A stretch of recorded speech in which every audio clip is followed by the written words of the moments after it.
Seja bem-vindo à videoaula que tratará do tema listas lineares.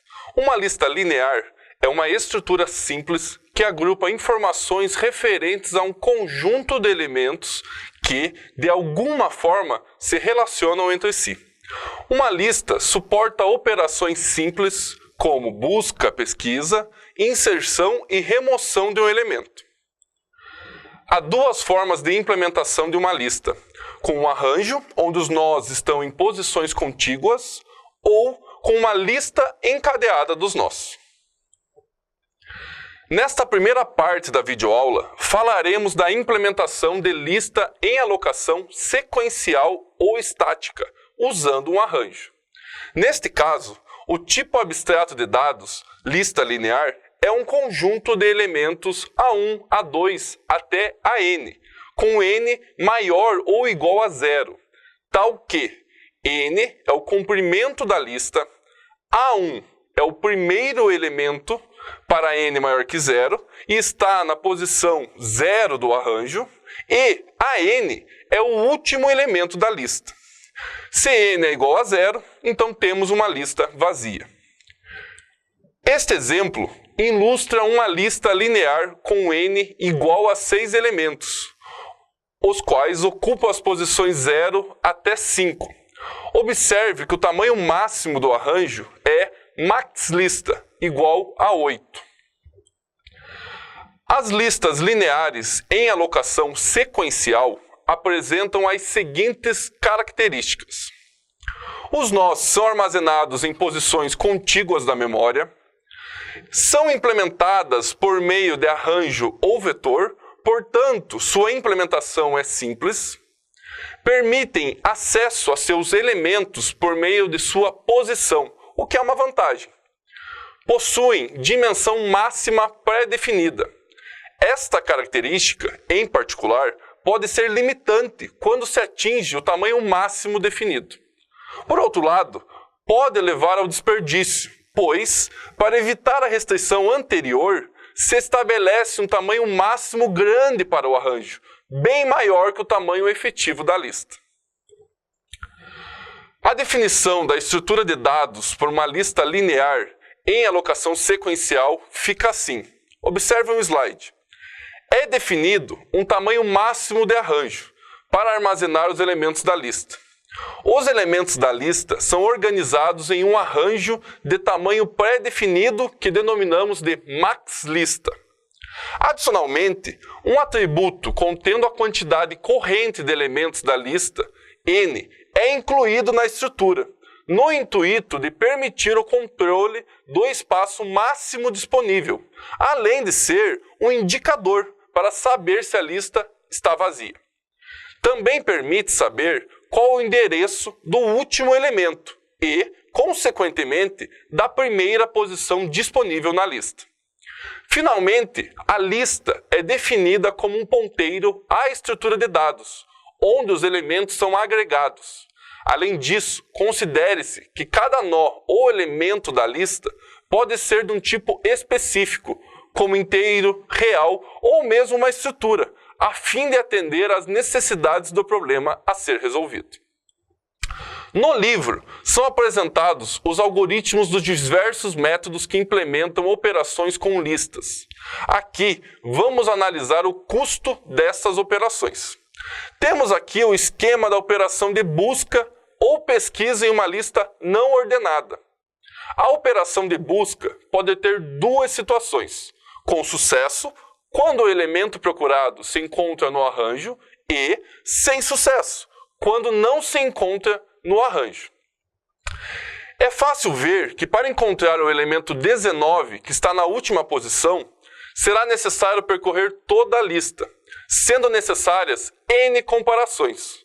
O mesmo acontece se procurarmos um elemento que não se encontra na lista, como 40.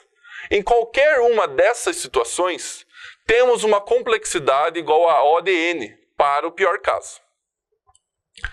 A operação de inserção em uma lista não ordenada é simples e terá sucesso desde que a lista não esteja cheia. O parâmetro n permite verificar isso. Basta inserir o novo elemento na posição n, que é a posição disponível, e depois atualizar o valor de n. No exemplo, como n é diferente de max lista, o elemento novo 29 é inserido diretamente na posição 6 e, em seguida, n é atualizado para 7.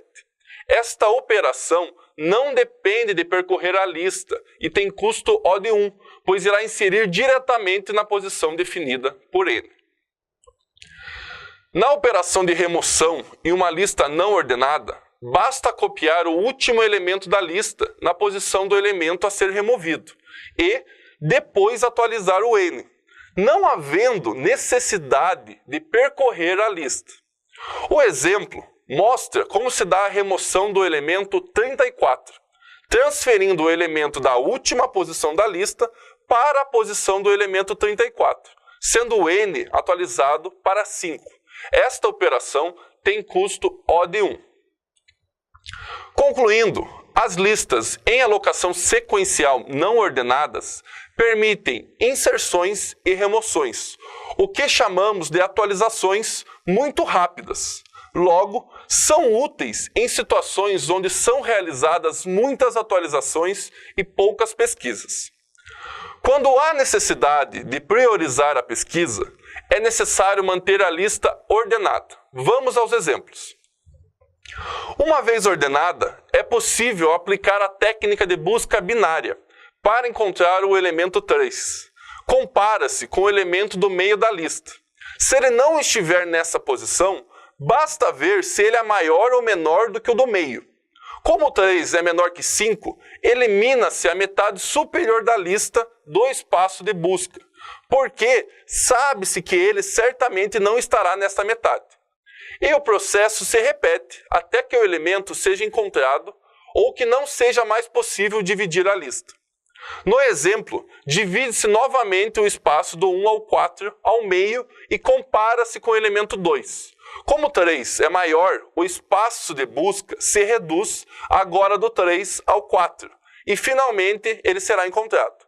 Foram necessárias 3 comparações com o 5, o 2 e o 3. No pior caso, pois dividiu-se o espaço de busca até a exaustão.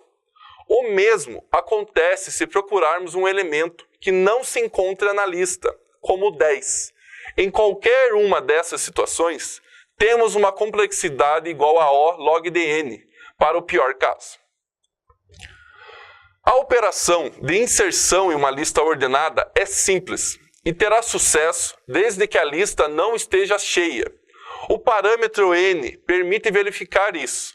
No exemplo, para inserir o elemento 29 e manter a lista ordenada, é necessário realizar deslocamentos à direita, para depois inserir o 29 na posição correta.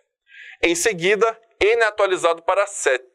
Esta operação tem custo O de n, pois, no pior caso, é necessário realizar n deslocamentos para inserir um elemento na primeira posição da lista. Na operação de remoção em uma lista ordenada, também é necessário realizar deslocamentos, mas à esquerda, para manter a organização da lista, como é o caso da remoção do elemento 11. Após os deslocamentos, basta atualizar o n.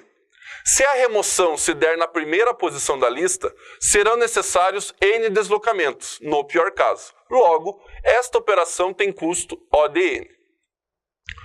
Concluindo, as listas em alocação sequencial ordenadas permitem buscas muito rápidas. Logo, são úteis em situações onde são realizadas muitas buscas e poucas atualizações.